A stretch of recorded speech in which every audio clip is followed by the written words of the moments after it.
ఉండగా ఆ విష్ణు పాదమే వెలసింది. వేదాలనే విభజించిన శ్రీ వ్యాసపీఠమై విరిసింది.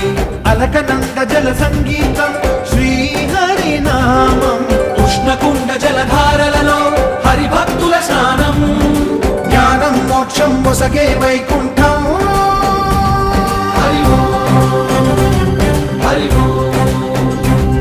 హరి ఓంకారేశ్వరి శ్రీహరి నగరి ఇదిగో రాబడది. హరి వైకుంఠేశ్వరి సిరికి నగరి అదిగో మహిమగిరి.